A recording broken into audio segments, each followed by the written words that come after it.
मी राजेश दशरथ पिष्टे, मुख्याध्यापक Govindrao high school and junior college Ichalkaranji. मित्रांनो, Govindrao high school या शहराची मातृसंस्था आहे. इचलकरंजीच्या जहागीरदारांनी स्थापन केलेली आणि 127 वर्ष अखंडपणे या शहराला ज्ञानदान करणारी ही प्रशाला मग शहराची मातृसंस्था आहे. हे संस्कार केंद्र आहे. इथं सर्वसामान्यातील कुटुंबातील मुलांना प्रवेश मिळतो आणि त्यांचं आयुष्य घडतं. ही शाळा कला, क्रीडा, सांस्कृतिक अशा विविध क्षेत्रांमध्ये नेहमीच अग्रेसर आहे. कारण या शाळेचं मैदान, या शाळेतला विद्यार्थी, या शाळेतले शिक्षक आणि संस्था ही अखंडपणे विद्यार्थ्यांच्या हितासाठी, संस्थेच्या हितासाठी काम करत असते. या शाळेच्या मोठ्या मैदानावर अनेक खेळाडू घडत गेले. अनेक माजी विद्यार्थी वेगवेगळ्या शासकीय, निमशासकीय किंवा स्वतःच्या उद्योगांमध्ये भरारी घेत आहेत.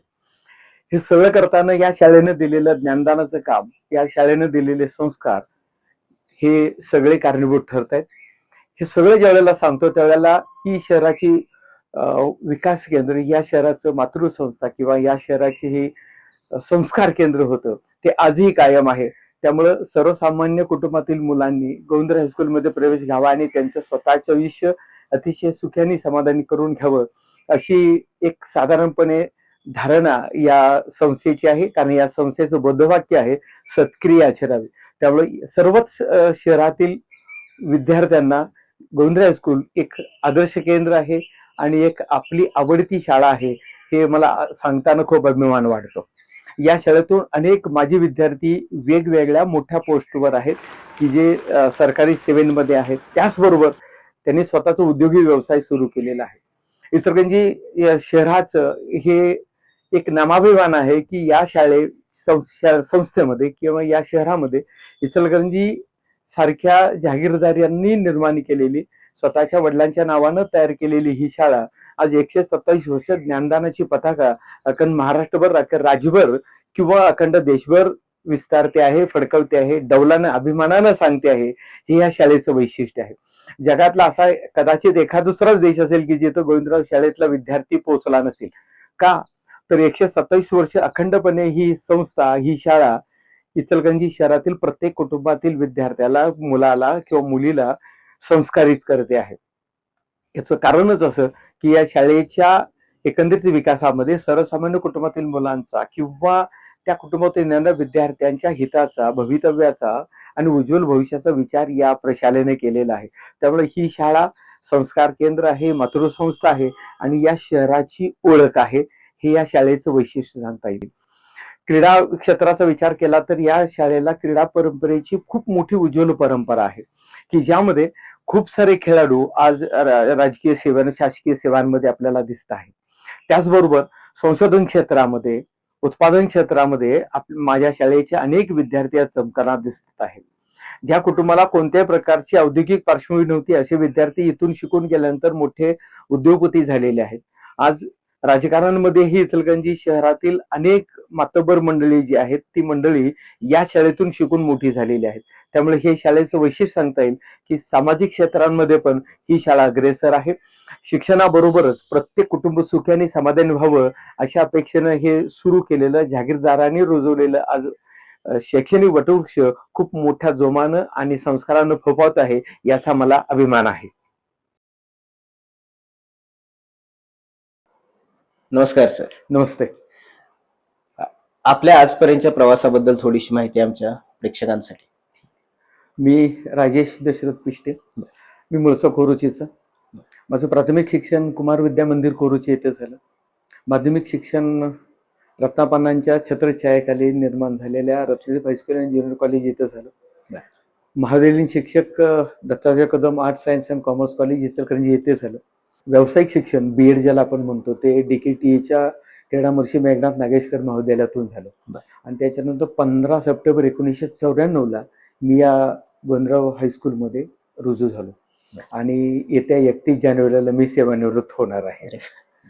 ठीक. सर, मग शाळेची स्थापना म्हणजे एवढ्या मोठ्या इतिहास असलेल्या शाळेची स्थापना आणि त्याबद्दलच्या इतिहासाबद्दल आमच्या प्रेक्षकांना नक्कीच ऐकायला आवडेल की कशी सुरुवात झाली आणि आजपर्यंतचा काळ. निश्चित इचलकरंजी संस्थांचे जहागीरदार यांचं एक वेगळं वैशिष्ट्य असं होतं की इचलकरंजीतला प्रत्येक नागरिक हा सुजाण नागरिक व्हावा.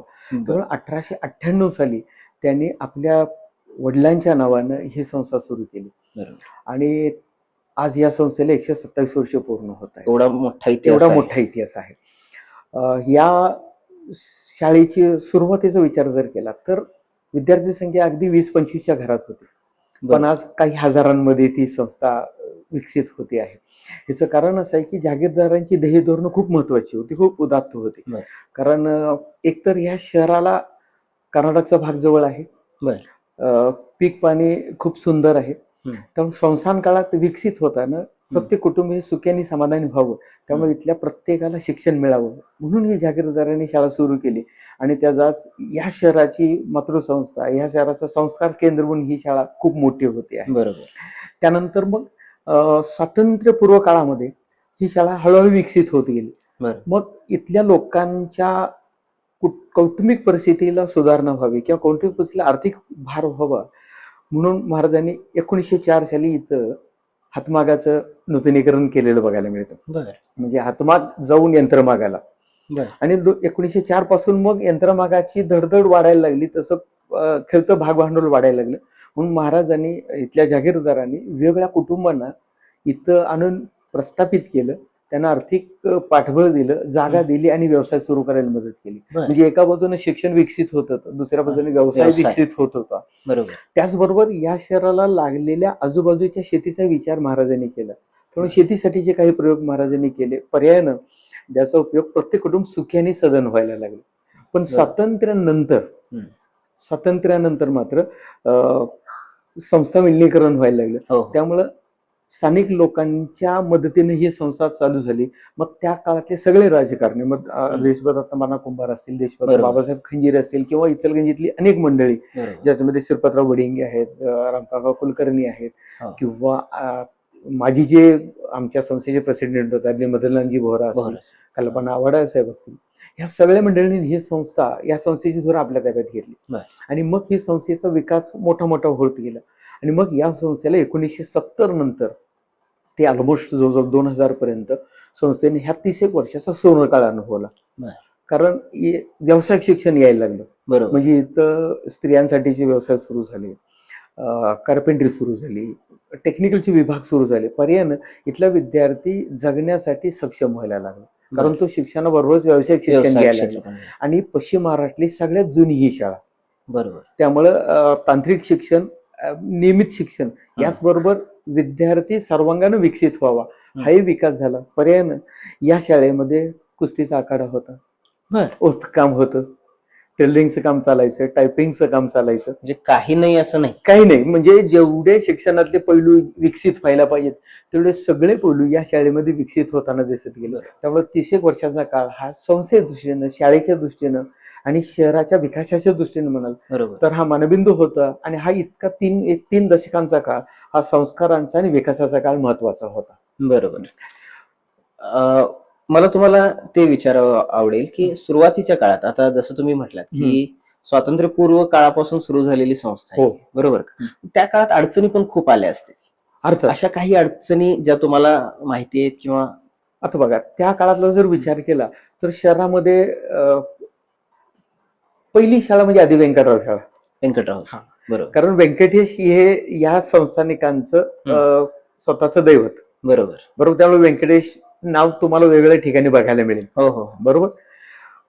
त्या काळात आदी व्यंकटराव ही पहिली प्राथमिक शाळा सुरू झाली, पण त्यानंतर शिक्षणासाठी मग एकतर परगावी जावं लागेल, मग कोल्हापुरात जावं लागेल. ते कुटुंबांना परवडणारं नव्हतं, त्यामुळे शाळेची स्थापना झाली.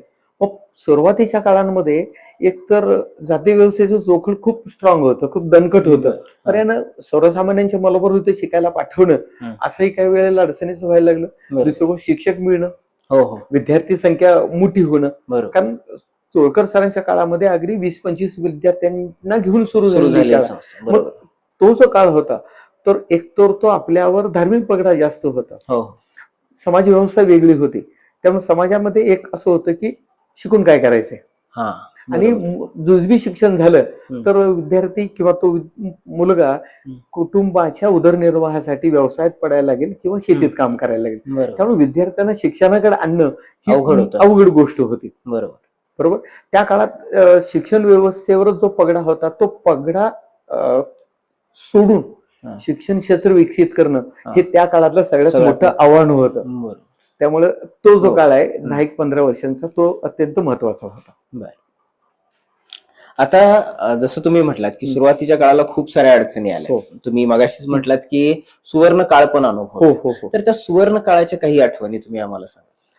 सुवर्णकाळाच्या आठवणी जर सांगायला गेलं तर इचलकरंजीतले आज जी कुटुंब व्यवसायामध्ये, राजकारणामध्ये, समाजशास्त्रामध्ये आघाडीवर आहेत किंवा ज्यांची नावं देशभर किंवा वेगवेगळ्या ठिकाणी अभिमानाने घेतली जातात, बर. अशा सगळ्या कुटुंबातील मुलं हा. या शाळेतून शिकून मोठी झाली. हो. बरोबर. हा एक भाग. दुसरी गोष्ट 1974 साली अखिल भारतीय मराठी साहित्य संमेलन याच प्रशालेच्या प्रांगणात भरलेलं बर. होतं. हा. तो शाळेच्या दृष्टीनं ऐतिहासिक काळ कारण वेगवेगळे साहित्यिक येऊन गेले. बरोबर. त्याचबरोबर इचलकरंजीचं नाव ज्याने देशभरामध्ये औद्योगिक क्षेत्रामध्ये विकसित केलं ते पंडित काका कुलकर्णी यांचे 5 फाउंडेशनचे जे पुरस्कारांचे कार्यक्रम व्हायचे ते याच मैदानावर व्हायचे. त्यामुळे त्या काळातली दिग्गज मंडळी म्हणजे राजकारणातली दिग्गज मंडळी, साहित्यातली दिग्गज मंडळी, औद्योगिक क्षेत्रातली दिग्गज मंडळी, कला क्षेत्रातली दिग्गज मंडळी या शाळेकडे येऊन गेलेली आहेत. त्यामुळे त्याच्या अर्थानं म्हणाल तर ही तशी पावनभूमी आहे. शैक्षणिक, सामाजिक किंवा सर्व क्षेत्राच्या दृष्टीने विचार केला.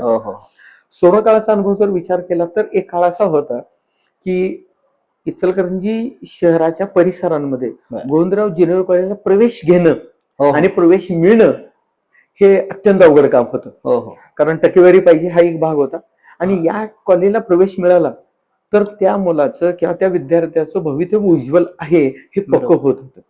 म्हणजे सिम्बॉल ऑफ मेरिट होतं. सिम्बॉल ऑफ मेरिट होतं. कारण त्या काळांमध्ये कितीतरी विद्यार्थ्यांनी फिजिक्स सारख्या अवघड विषयांमध्ये, रसायनशास्त्रासारख्या विषयांमध्ये, गणित विषयांमध्ये किंवा वेगवेगळ्या ज्या प्रवेश परीक्षा होतात जशा आता काही वर्षापूर्वी सुरू झालेली सीईटी आहे, जेईई आहे, नीट आहे किंवा जेआरई सारख्या परीक्षा आहेत, या परीक्षांमध्ये आमच्या शाळेतल्या विद्यार्थ्यांनी खूप मोठं यश निर्माण केलेलं आहे. आणि इचलकरंजीतल्या बहुतेक वैद्यकीय क्षेत्रामध्ये जितके काही डॉक्टर्स आहेत जे आज कार्यरत आहेत, प्रसिद्ध आहेत, ते बहुतेक सगळे शाळेचे माझे विद्यार्थी आहेत. त्यामुळे तो एक भाग वेगळाच आहे, ऐतिहासिक पार्श्वभूमी आहे. त्याच्यानंतर क्रीडा परंपरेचा जर विचार केला तर संपतराव नलोडे सर, त्याच्यानंतर विलास खानविलकर सर, त्याच्यानंतर Chandan Shive sir, BD Londhe sir, AR Koshti sir, AI Bandar sir, Amit Patil sir, Rahul Kulkarni sir, या मंडळींनी या शाळेची क्रीडाबरोबर अत्यंत उंची नेली. कारण कितीतरी वर्ष सलगपणे आम्ही 17 वर्षाखालील, 14 वर्षाखालील, 19 वर्षाखालील खो खो मध्ये राज्य अजिंक्यपद पटकावलेलं आहे. म्हणजे या मैदानावर खेळलेला खेळाडू हा राज्य संघामध्ये, राष्ट्रीय संघामध्ये जाणं हे आमच्या दृष्टीनं खूप सामान्य गोष्ट वाटत होती. आणि आज त्याच गोष्टीचा विचार केला तर आज माझ्या शाळेतल्या 450हून अधिक विद्यार्थी क्रीडा परंपरेतून वेगवेगळ्या शासकीय सेवांमध्ये, मग पोलिसांमध्ये असू शकतात किंवा प्रशासकीय सेवांमध्ये गेलेले दिसत आहेत. हे या शाळेचं वेगळं वैशिष्ट्य मांडता येऊ शकतं. बरोबर. तर सर, इतका मोठा ऐतिहासिक सुवर्ण काळ या संस्थेनं बघितलेला आहे. मलाही आठवतं की गोविंदरावला कॉलेजसाठी ऍडमिशन मिळणं म्हणजे नशिबाची गोष्ट असायची. तिथं ऍडमिशन मिळण्यासाठी 10वीला वर्षभर मुलं प्रयत्न करायची की काय पण करून मला गोविंदरावला ऍडमिशन मिळालं पाहिजे, कारण तिथे ऍडमिशन मिळणं म्हणजे करिअर 100% होणार असा काळ होता. आता सुवर्ण काळ हा खरंच इतका मोठा आहे या शाळेचा, पण आजची थोडीशी परिस्थिती बदललेली दिसते. मग आजची परिस्थिती कशी आहे त्या बाबतीतली? या शाळेला 3 दशकाहून अधिकचा काळ हा सुवर्ण काळ होता. बरोबर. इथल्या अनेक प्राध्यापक मंडळी सीईटीचे किंवा वेगवेगळ्या अभ्यासक्रमाच्या मंडळावर होते, त्यांचा अनुभव पक्का होताच. पण शिक्षणाकडे कुटुंबातल्या मंडळीने बघण्याचा दृष्टिकोन बदलला. बरोबर. शिक्षणासाठी समाजाचा दृष्टिकोन बदलला. हा शिक्षण म्हणजे फक्त संख्यात्मक पाहिजे, गुणात्मकता नको आहे. माझ्या मुलाला चांगलं मार्क्स मिळाले तर त्याला वेगवेगळ्या चांगल्या कोर्सेसला जाईल, इंजिनिअरिंग कॉलेजला जाता येईल, मेडिकलला जाता येईल, इनडायरेक्टली त्याला MBBS ला ऍडमिशन मिळायला पाहिजे किंवा गव्हर्नमेंट कॉलेजला इंजिनिअरिंगला ऍडमिशन मिळायला पाहिजे. पण बुद्धिमत्ता सगळ्यांना समान वाटलेली नाहीये. प्रत्येकाकडे वेगवेगळी बुद्धिमत्ता आहे. पण याची धारणा किंवा याचं मोजमाप पालक मंडळी करायला थोडीशी चुकायला लागली. बरं. पर्यायानं शाळांकडे बघण्याचा दृष्टिकोन समाजाचा थोडा थोडा बदलायला लागला बदललं. आणि शिक्षण क्षेत्र हळूहळू अपडाऊन मध्ये यायला लागलं असं हो. वाटायला लागलं. त्यामुळं जरी आम्ही सोरकाळ अनुभवलेला असला तरी सुद्धा आज शाळेकडे किंवा संस्थेकडे गुणवंत विद्यार्थ्यांची येणाऱ्यांची संख्या ही थोडीशी कमी झाली. कारण समाजाचा किंवा त्या कुटुंबाचा शिक्षणाकडे बघण्याचा उद्देश प्रायव्हेटायझेशन कडे झुकलं गेलेलं दिसते असं वाटतं. आणि मग अजूनही परिणामकारक दिसायला लागलं की शासन थोडंसं शिक्षण क्षेत्राकडे बघताना वेगळ्या दृष्टिकोनातून बघायला लागलं. तोही परिणाम आपल्याला बघायला मिळू शकतो. त्यामुळे थोडंसं या क्षेत्राकडे म्हणजे शिक्षण थोडंसं चढउतार बघायला मिळतो आहे. पर्यायानं त्याचा पटसंख्येवर किंवा वेगवेगळ्या ठिकाणी त्याचा थोडाफार परिणाम आपल्याला दिसतो. बरोबर ना सर. आता याचं सर्वात महत्वाचं कारण असेल की पालकांची बदललेली विचारसरणी. हो, बरोबर का? पूर्वीचे पालक खूप शिक्षणाच्या बाबतीत जागरूक होते असं म्हटलं जायचं. आजचे त्याच्यापेक्षा जागरूक आहेत असं वाटतं, पण त्यांचं बघण्याचा जो दृष्टिकोन आहे त्यात थोडासा फरक झालाय असं कुठंतरी सर्व शिक्षकांना दिग्गज लोकांना भेटल्यानंतर वाटतं. तर बदललेल्या त्या पालकांचा किंवा ते पालकांची परिस्थिती, त्यावेळचे पालक आणि आजचे पालक यातला फरक तुम्ही कसा बघता? दोन गोष्टी आहेत. पूर्वीच्या पालकांचं उत्पन्नाचा जर विचार केला बरोबर तर उत्पन्न एकतर ती शेती किंवा त्यांचा घरचा छोटा मोठा व्यवसाय. बरोबर. पर्यायानं त्या लोकांकडे पैसे नव्हते. बरोबर. पैसे नव्हत्या म्हणून चांगल्या शिक्षणासाठी त्यांना बाहेर ठेवणं शक्य नाहीये. त्यामुळे इचलकरंजी जी नावाजलेली शाळा आहे त्या शाळेमध्ये जर घातलं तर माझ्या मुलाचं भवितव्य होऊ शकतं. त्यामुळे पर्यायानं त्यांनी गोंधळाला घालायचं होतं. पण आजचा पालक काय विचार करतो की माझ्या मुलाचं किंवा माझ्या मुलीचं करिअर जर घडवायचं असेल तर मी सोनं नाणं किंवा शेती किंवा गाड्यांमध्ये पैसे न गुंतवता शिक्षणामध्ये पैसे गुंतवायला पाहिजे. बरोबर. मग त्यांनी वेगवेगळे पर्याय स्वीकारले गेले. मग ते शहराबाहेर शाळाला जाऊ लागले किंवा शहराबाहेरच्या ठिकाणी जाऊ लागले किंवा मग पुण्या मुंबई सारख्या ठिकाणी जाऊ लागले, जेणेकरून ज्या कुटुंबाला हे परवडते त्या कुटुंबातल्या लोकांनी आपल्या मुलांना बाहेरगावी पाठवलं गेलं. हा पण परिणाम दिसायला लागला. आणि दुसरी गोष्ट अशी की शिक्षण हे भविष्यातलं पैसे मिळवणारं साधन होऊ शकतं. त्यामुळे मी आताच फोकस बदललेला बरा. नुसतं शिकून घेण्यापेक्षा मला अजून अर्थार्जनासाठी उपयुक्त ठरेल असं शिक्षण घेणं, मग ते व्यावसायिक शिक्षण घ्यायला पाहिजे. बरोबर. त्यात माझ्या मुलाची मी कुवत ओळखली की नाही हा नंतरचा भाग राहतो. बरोबर.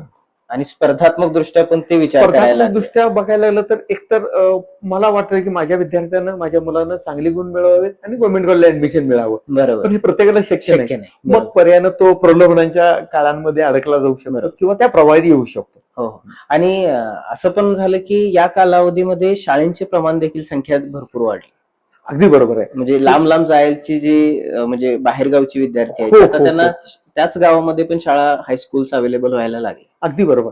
पूर्वीचा काळ असा होता की रुकडी हिरल्यापासून किंवा इकडे हुपरीपासून एवढ्या भागातून विद्यार्थी या शाळेकडे येत होते. बरोबर. आज तो इकडे येणार नाही. आज तो त्याला जवळ जिथं वाटेल आणि ज्या शाळेचा अशा दृष्टीचा रेपो चांगला आहे तिकडं तो जायचा प्रयत्न केले.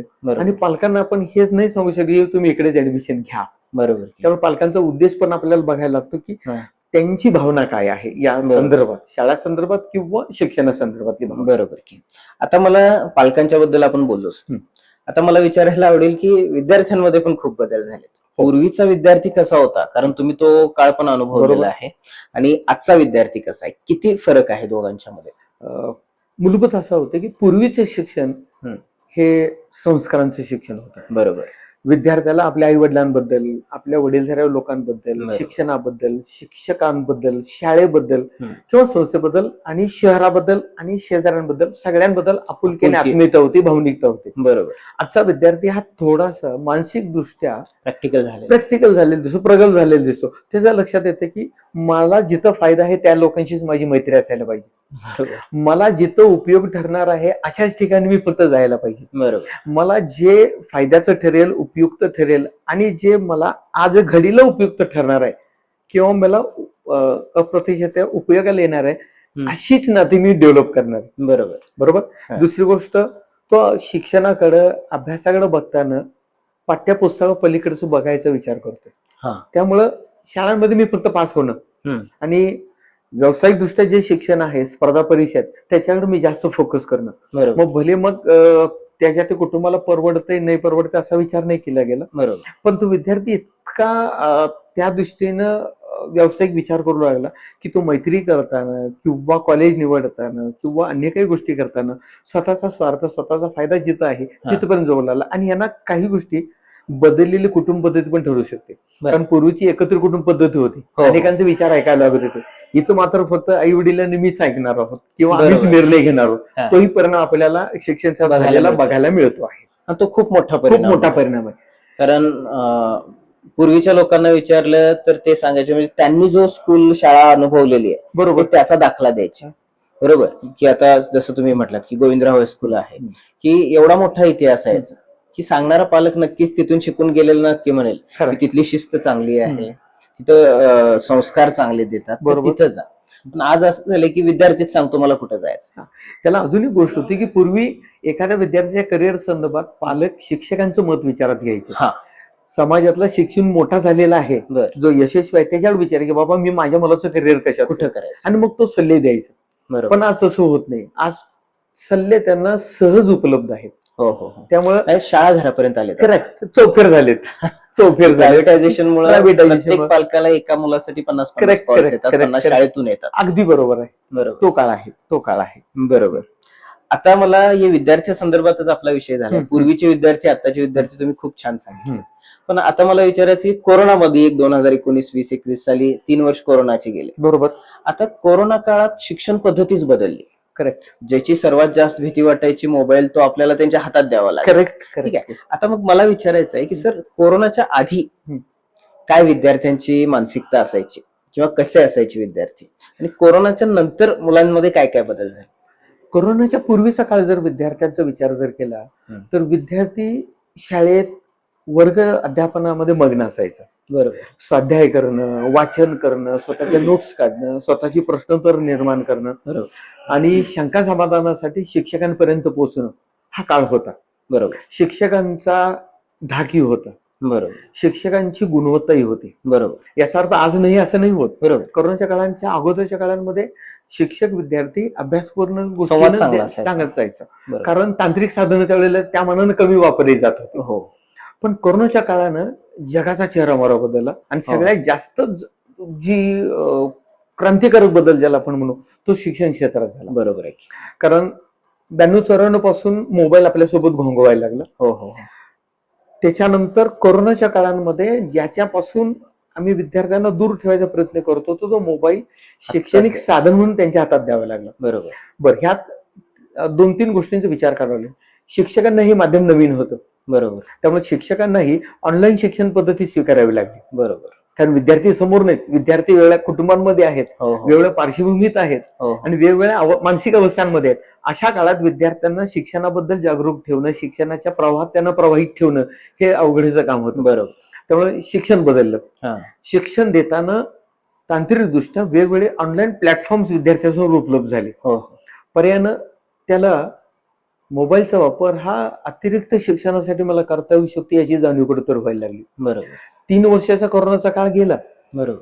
कोरोनाच्या काळामध्ये जे आम्ही शिक्षण प्रवाह ठेवण्यासाठी प्रयत्न केले ते जगभरात कौतुकाची गोष्ट झाली. कारण भारत हा शेतीप्रधान देश, त्यात तांत्रिकदृष्ट्या मागासलेला देश, गरीब लोकांचा देश, आणि मग हे तंत्रज्ञान सर्वसामान्यांना परवडणार आहे नाही याचा विचार न करता प्रत्येक कुटुंबानं आपल्या विद्यार्थ्यांना 3 वर्ष घरात बसून शिक्षण यायला पाहिजे म्हणून थोडासा स्वतःचा खर्च करून मुलांच्या हातात मोबाईल दिले. बरोबर. पण 3 वर्षानंतर ज्या वेळेला नॉर्मल शिक्षण पद्धती, रेग्युलर शिक्षण पद्धती सुरू झाली त्यावेळेला मात्र शिक्षणाच्या समोर अडचणी यायला लागल्या. तो मोबाईल काढून घेणं अवघड झालं. मोबाईल काढून घेणं अवघड होण्यापेक्षा विद्यार्थ्यांचं लक्ष केंद्रीकरण हे काही मिनिटांवरून काही सेकंदावर आलं. कारण ते त्यांची चलबिचल वाढायला लागली. पर्यायनं वर्गातला जो एक सुरक्षिततेची जी भावना होती, बरोबर, आपण शिकायला लावली ही जी भावना होती त्या भावनेला तडा जायला लागला. बरोबर. पर्यायनं विद्यार्थ्यांना काबू ठेवणं, विद्यार्थ्यांना एकाग्र करणं हे शिक्षकांना अवघड व्हायला लागलं. कारण विद्यार्थ्यांचं वाचनात लक्ष गेलं, बरोबर, कमी झालं, लेखन कमी झालं. हो, मी ऐकलं सर की 9वीच्या 8वीच्या मुलांना नाव लिहिता येत नाही. हा, खरं आहे, अशी परिस्थिती आहे. हो हो. कोरोना नंतरचा काळ हा अधिक जास्त झाला. बरोबर. कारण त्या काळामध्ये प्रश्नोत्तर लिहिणं हा प्रकार नव्हता. कारण शिक्षणच बंद होतं. ऑनलाईन आणि मुलं बघतायत की नाही बघतायत हे जज कोणीच करू शकत नव्हता. अगदी बरोबर. तोही भाग होता की ज्याच्यावर आमचं नियंत्रण नव्हतं. बरोबर. एकतर शिक्षकांनी बदल स्वीकारला, विद्यार्थ्यांनी बदल स्वीकारला, हम्म. पण त्या स्वीकारलेल्याच्या गोष्टीचे दुष्परिणाम कोरोना नंतरच्या काळात बघायला लागले. कारण लहान मुलांमध्ये चिडचिडपणा वाढला, बरोबर. आक्रस्ताळेपणा वाढला, हा. एकाग्रता कमी झाली. हो हो पर्यायानं अन्न घेण्याची प्रक्रिया, बरोबर. म्हणजे लहान मुलाला जर आई अन्नभरण करत असेल हा. तरी पण त्याच्या हातात मोबाईल चालू होता. खरंय. विद्यार्थी 8वी-9वीचा विद्यार्थी पालकांबरोबर बोलायला लागला की नाही माझा अभ्यास आहे, मला मोबाईल पाहिजे. बरोबर. पण तो काय करतोय काय करतोय विचारत नाही, कारण कुठलंही उत्तर त्याला सहज उपलब्ध व्हायला लागलं. त्यामुळे विचार करण्याचं कौशल्य, बरोबर स्वनिर्मितीचं कौशल्य गेलं. हा. आणि त्याचं नुकसान असं झालं की विद्यार्थी तांत्रिक गोष्टींमध्ये अडकायला लागला आणि बरोबर. मूळ शिक्षणाच्या प्रवाहातून थोडा तो बाजूला पाठीवर जायला होतोय. लागला. बरोबर पण त्याला वाटायला लागलं की मला मोबाईल येतोय म्हणजे मग आता जगातलं सगळं ज्ञान माझ्या मुठीत आहे. बरोबर. पण पर्यायानं त्याचं भवितव्य त्याच्या मुठीत नाही सापडलं. खरंच आहे. त्यामुळं त्याची गुणवत्ता हम्म. ही थोडीशी कमी झालेली बघायला मिळाली. बरोबर. पण याचा चांगली बाजू पण अशी झाली हम्म. की जे हुशार विद्यार्थी होते, जे सामान्य हम्म. बुद्धिमत्तेचे विद्यार्थी होते, ते विद्यार्थी मोबाईलचा वापर करून स्वतःचं अध्ययन स्तर स्वीकारायला सुरू केले, अध्ययन स्तर बरोबर. विकसित करायला सुरुवात केली, स्वतः शोधायला सुरुवात केली. पर्यायानं बरोबर. त्यांना अनेक माध्यमं उपलब्ध पण झाली आणि बहुभाषिकता, बहुविधता त्यांच्याकडे यायला लागली. बरोबर. म्हणजे मी नुसतं शाळेतल्या शिक्षकांवर आधारित न राहता हम्म. जगभर किंवा महाराष्ट्रभर जे शिक्षक वेगवेगळ्या माध्यमातून विद्यार्थ्यांसमोर पोहोचत होते बरोबर. त्यांनाही ऐकण्याची आणि त्यांच्यातल्या चांगल्या गोष्टी घेण्याची विद्यार्थ्यांच्याकडे कौशल्य आलं. हा हम्म. त्यातला चांगला भाग झाला. बरोबर. पण एकाग्रता गेली, शिक्षणाबद्दलचं प्रेम गेलं, शाळेबद्दलचं प्रेम कमी झालं, शिक्षकांबद्दलचा आदर कमी झाला हा. आणि थोडीशी विध्वंसकता मुलांमध्ये वाढली. हे या काळानंतर आम्ही अनुभवलेलं जाणवायला आहे. लागलेलं आहे. म्हणजे थोडासा स्वभाव पेशन्स संपले म्हणता येईल. पेशन्स संपले. अगदी बरोबर. कारण आताही बघितलं जातं की पूर्वी मुलं 2-2, 3-3 तास अभ्यासला बसायची. अगदी बरोबर आहे. आज ती वेळेची मर्यादा काही सेकंदावर. मिनिटांवर आलेली आहे, सेकंद- सेकंदांवर Yes, आलेली yes, आहे. त्यांना गोष्टी लक्षात राहत नाही. नाहीयेत. कुठली तरी गोष्ट त्यांना करून या असं सांगितल्यानंतर ते विचार करण्यापेक्षा मोबाईलवर सर्च करतात. अगदी बरोबर आहे. जे वैचारिक क्षमता पण त्यांची कमी होत गेलेली आहे. हे अतिशय सुंदर पद्धतीनं तुम्ही हे सांगितलेलं आहे. त्यात अजून एक गोष्ट सांगता येईल बरोबर. की या कोरोना नंतरच्या काळांमध्ये हम्म. शाळांकडे अजून एक गोष्ट आली की उपक्रमशील शाळा. बरोबर. म्हणजे शाळांमध्ये मग टेक्नोसेवी टीचर्स निर्माण झाले. बरोबर. मोबाईल किंवा इंटरनेट किंवा टेलिव्हिजनच्या माध्यमातून किंवा स्मार्ट टीव्हीच्या माध्यमातून शिक्षण व्हायला लागलं. हो हो. पर्यायानं शिक्षकांमध्ये थोडासा आळशीपणा आला. बर. का तर माझ्याकडे जर साधन उपलब्ध आहे मग तर त्याचा वापर मी करणार आहे. बरोबर. हा एक भाग झाला. दुसरा भाग असा झाला की शाळांकडे उपक्रमशील शाळा म्हणून समाज बघू लागला. पर्यायानं त्या शाळांकडे पटसंख्येचा ओघी वाढायला लागला. हो हो. पण ज्या शाळेमध्ये अशा सुविधा नाहीयेत हा. तिथं पालक जाणीवपूर्वक विचारले की तुमच्याकडं ऑनलाईन शिक्षण पद्धती आहे का, स्मार्ट बरोबर. लर्निंग आहे का, स्मार्ट हो. सूट्स आहेत का. हम्म. आणि मग ज्या शाळांकडे अशा सोयी नव्हत्या तिकडे थोडासा उलटा प्रभाव आपल्याला बघायला मिळू शकतो. बरोबर. आता जसं तुम्ही आता म्हटलात की टेक्नॉलॉजीचाच हे, मग हो, तोच हो. माझा प्रश्न असेल की बरोबर. टेक्नॉलॉजीचा वापर म्हणजे नेमकं काय आणि तो कशा पद्धतीनं होतोय आणि कशा पद्धतीनं झाला पाहिजे, म्हणजे त्याचे पॉझिटिव्ह आणि निगेटिव्ह ऍस्पेक्ट जे काही बरोबर. आहेत. खरं बघा, टेक्नॉलॉजी म्हणजे काय की तुमच्या बुद्धिमत्तेला, बुद्धिचातुर्याला कौशल्य देणारं साधन आहे. बरोबर. पण दुर्दैवानं आज असं झालं की तंत्रज्ञान हे सार्वत्रिक झालं. हो हो. त्याचा नुकसानीचा भाग असा झाला हम्म. की मी प्रत्येक गोष्टीसाठी तंत्रज्ञानावर आधारलं जाऊ लागलो, हो हो. विसंबून राहू लागलो. बरोबर. म्हणजे जर मला एखाद्या गोष्टीचं अध्ययन करायला किंवा पूर्वपाठ निर्माण करायला वेळ मिळत नसेल तर मी इंटरनेटचा वापर करेन, कॉम्प्युटरचा वापर करेन, जगातल्या माहिती स्रोतांचा वापर करेन आणि ते देईन. पण त्यात स्वनिर्मिती नाही.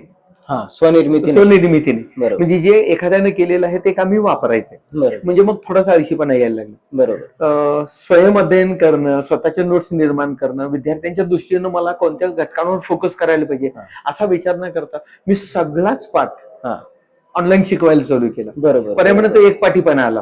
बरोबर. एक भाग झाला. दुसरी गोष्ट, यात मी माझं कौशल्य काय, बरोबर. माझं कौशल्य जर चांगलं नसेल तर पर्यायानं ती निरसता त्याची कमी व्हायला लागली. हो हो. पालकांना वाढायला लागली की चला या शाळांमध्ये तंत्रज्ञानाचा वापर करून, आयसीटीचा वापर करून, टेक्नॉलॉजी सिस्टीमचा वापर करून शिक्षण दिलं जाते. पालकांना वाटायला लागली की माझा मुलगा चांगला शिकू शकतो. बरोबर. पण सगळ्याच गोष्टी तंत्रज्ञानाने गेल्यामुळं त्यातला जिवंतपणा, सचेतपणा, त्यातली भावनिकता कमी झाली. बरोबर. मी जर तंत्रज्ञान शिकवायला लागलो तर प्रत्यक्षात विद्यार्थी आणि मी माझ्यातलं नातं दुरावलं. बरोबर विद्यार्थी टेक्नोसेवी झाला. बरोबर तो विचार काय करेल की हे सर किंवा मॅडम नंतर माझ्या बरोबर ग्रुपला शिकत. शेअरच करणार आहेत. हा. मी त्यावेळेला चांगल्यानं ऐकेन. त्याला बरोबर आता मी ऐकणार नाही, आता मी दुसऱ्या गोष्टींकडे फोकस करू शकेन. बरोबर त्यामुळं शिक्षक विद्यार्थ्यांना जो जैविक संबंध आहे हा. तो थोडासा दुरावला असं वाटतं. बरोबर पण समाजाच्या बाजूने विचार जर केला तर समाजाला हेच बरं वाटायला लागलं. कारण माझा मुलगा कष्ट कमी झाले. कष्ट कमी झाले आणि माझा मुलगा मोबाईलवर अभ्यास करतो. हा हा कौतुकाचा भाग. पूर्वी आई घेऊन बसायची, करेक्ट. बरोबर, वडील घेऊन बसायचे, सोबत 2-2 लागलं तास पण होतं. अभ्यासला घ्यायचं. हा. अगदी बरोबर. म्हणजे इनडायरेक्टली ही घातक गोष्ट आहे तशी बघायला गेली की हा. पालकांचा आणि विद्यार्थ्यांचा संवाद पण सर कमी झाला. कमी आज झालं. फोन हातात गेल्यानंतर त्याचा तो सर्च मारतो, सगळ्याच त्याचा तो गोष्टी त्याला answers उपलब्ध करतो. आहेत. बरोबर. हम्म. मग याकडे कसं बघता सर? याकडे बघताना खरं तर शिक्षकाची भूमिका खूप महत्वाची आहे. बरोबर शिक्षकांनी आता असा विचार करायला पाहिजे, हे तंत्रज्ञान एक सोय म्हणून उपलब्ध आहे, हो हो पण त्याचा अतिरिक्त वापर टाळायला पाहिजे. बरोबर दैनंदिन शिक्षण पद्धतीमध्ये, अध्ययन अध्यापन पद्धतीमध्ये हम्म. सजीव नातं जास्त जिवंत राहिलं पाहिजे. बरोबर तुमचा विषय तुम्ही जिवंत करून शिकवला पाहिजे. हो हो त्याचा अर्थ असा होतो की हा. ज्यावेळेला तुम्ही पूर्ण तयारी करून एखादी गोष्ट शिकवता तर विद्यार्थ्याची समरसता वाढते. हो हो विद्यार्थ्याचा तुमच्याशी असलेला संवाद वाढला, विद्यार्थ्यांना प्रश्नोत्तर निर्माण केले, बरोबर. तुम्ही विद्यार्थ्यांपर्यंत पोहोचलात बरोबर. आणि तुमच्यातले नातेसंबंध खूप दृढ झाले हा. तर तुम्ही शिकवलेला भाग त्याला पुन्हा समजून घ्यायला लागणार नाही, पुन्हा बरोबर. वाचावा लागणार नाही. बरोबर. कारण त्याची ती संकल्पना त्या तो त्या तासापुरती. भाविश्वात गेलेला. करेक्ट हा. Correct correct correct. कारण त्याच्या बुद्धीला ती चालना मिळते, बरोबर त्याच्या सतर्कतेला, त्याच्या तार्किक बुद्धीला हा. किंवा त्याच्या बुद्धिमत्तेला ती चालना मिळते, खुराक मिळतो. बरोबर दुसरी गोष्ट, त्या शिक्षकाप्रती, त्या विषयांप्रती असलेला अडसर जो आहे हम्म. तो कमी होतो. बरोबर. पर्यानं त्या शिक्षकांना तो विषय त्याच्या आवडीचा होतो. बरोबर विषय आवडीचा झाला की गोडी निर्माण होते. हो, हो. गोडी निर्माण झाली की तो विषयाचा तो तासनतास अभ्यास करू शकेल. म्हणजे बरोबर. पुन्हा बैठक वाढू शकते. हो, हो. बैठक वाढली तर लेखन वाढतं, लेखन बरोबर. वाढलं की स्मरण वाढतं, स्मरण बरोबर. वाढलं की तो विद्यार्थी सर्वांगानं विकसित होऊ शकतो. बरोबर. त्यामुळं जिथं शक्य आहे हम्म. आणि जिथं खरंच त्या भागासाठी ते गरजेचं आहे त्याच ठिकाणी तंत्रज्ञानाचा वापर करायला पाहिजे. सरसकट सगळी जर वापर जर केला हम्म. तर एक पाठी किंवा Innovation रटाळवाणं चा पण- जाऊ शकतं हो, हो. आणि ते इनोव्हेटिव्ह राहणार नाही. राहणार कारण कारण तुम्ही नवीन शोधच लागणार नवीन नाही. निर्मितीचा तुम्हाला आनंद मिळणार नाही. बरोबर. आपण सर्च करतोय, जे ऑलरेडी तयार आहे तेच आपल्या इथे आपण तयार अगदी बरोबर. करतोय. अगदी इनोव्हेशन बरोबर. काहीच नाही त्याच्यात. बरोबर. समजा मी जर विज्ञानाचा शिक्षक आहे, हम्म. मी जर फुलांचा भाग शिकवणार असेल हम्म. तर मी प्रत्यक्षात विद्यार्थ्यांना त्यांच्या भागात मिळणारी फुलं घेऊन या आणि मी पण बरोबर. फुलं घेऊन गेलो हा. तर त्यांच्या हातात साधन आहे, माझ्या हातात साधन आहे. हा. त्यामुळे डिस्ट्रॅक्शन कुठंच होणार नाही हो, हो. आणि त्यांचा फोकस जो आहे तो त्या विषयांकडे राहील. हो. पर्याय जी गोष्ट तो हाताळतोय ती गोष्ट जास्त स्मरणात राहील. बरोबर. पुन्हा त्याला फुलांबद्दलची माहिती हो. वेगळी सांगावी, वेगळी natural झालं. Natural teaching झाली. नॅचरल टीचिंग बरोबर. आणि त्याच्यामुळे काय होतं की त्यांच्यामधलं बॉन्डिंग खूप चांगलं होईल. हो हो हो. गणितासारखा कोरडा विषय किंवा हा. भौतिकशास्त्रासारखा वडू विषय हा. जिथं खरंच मला एखादी कन्सेप्ट, एखादी यंत्रणा मला तंत्रज्ञानाच्या माध्यमातून सांगावी लागणार आहे, सोपी करून सांगणार, ते विद्यार्थ्यांना समजेल. बरोबर. क्लिष्ट भागासाठी जरूर वापरावं, हो हो. पण 100. एका तासात किती वेळ वापरायचा आहे? हा. त्याला मर्यादा पाहिजे. 30 मिनिटाचा तास जर असेल तर तुम्ही 4-5 मिनिटं वापरू शकता. म्हणजे कारण तो सपोर्ट म्हणून support वापरला म्हणून. पाहिजे. त्यांना त्याच्यावर अवधान- अवलंबून त्यात राहतात आम्हाला. विद्यार्थ्याचं अवधान केंद्रीकरण होतं. बरोबर. आणि दुसरी गोष्ट अशी आहे, ज्यावेळी मी सचेतपणाने शिकवतो तर विद्यार्थ्याला प्रबलन पण करू शकतो. बरोबर. एखाद्या विद्यार्थ्यानं उत्तर दिलं, प्रश्न विचारला तर त्याला मी शाबासकी देऊ शकतो. हो हो. त्याच्यामुळे काय होईल की अनेक विद्यार्थ्यांना धाडस वाढेल की याच्यात मी पण प्रश्न विचारू शकतो, मी पण बरोबर. माहिती विचारू शकतो. हा. पर्यायानं माझं नातं अधिक दृढ आणि अधिक सक्षम होऊ शकतो. बरोबर. नक्कीच सर, टेक्नॉलॉजीचा अतिशय सुंदर तुम्ही सांगितलेलं आहे पालकांना किंवा विद्यार्थ्यांना किंवा शिक्षकांना देखील, की कशा पद्धतीने वापर झाला पाहिजे. तो एक आपल्याला सपोर्ट म्हणून Support असावा. पाहिजे. त्याच्यावर अवलंबून न राहता मुलांची जी चिकित्सक वृत्ती आहे, का प्रश्न जे विचारायची क्षमता असते, बरोबर. का कुठं कसं, जे लहान 3-4 वर्षाचं बाळ विचार, अगदी बरोबर. ती जागी राहिली तरच नवीन शोध लागतो. निश्चित निश्चित बरोबर. निश्चित. तर आता यानंतर मी तुम्हाला विचारतो की टेक्नॉलॉजी तर झालं, पण आता भविष्यात, आता जसं वेगवेगळ्या स्पर्धा परीक्षा आलेत किंवा वेगवेगळ्या, आता शिक्षण बदलते आणि बदलतंय. खूप स्पीडनं बदलते हो, असं हो. म्हटलं जाते. याकडे आपला दृष्टिकोन कसा आहे, आपल्या शाळेचा दृष्टिकोन कसा आहे? बघा, शिक्षण क्षेत्र बदलतंय याचा अर्थ तो देश बदलतोय. बरोबर. देश बदलते याचा अर्थ समाज बदलतोय. बरोबर. समाज बदलते याचा अर्थ कुटुंब व्यवस्था बदलते. हो. कुटुंब व्यवस्था बदलते याचा अर्थ हा. कुटुंबाचा शिक्षणाकडे बघण्याचा दृष्टिकोन बदलतो. बरोबर. आणि अप्रत्यक्षरित्या हा. प्रत्येक कुटुंब आपल्या विद्यार्थ्यावर, आपल्या मुलांवर फोकस करत आहे. बरोबर बरोबर बरोबर.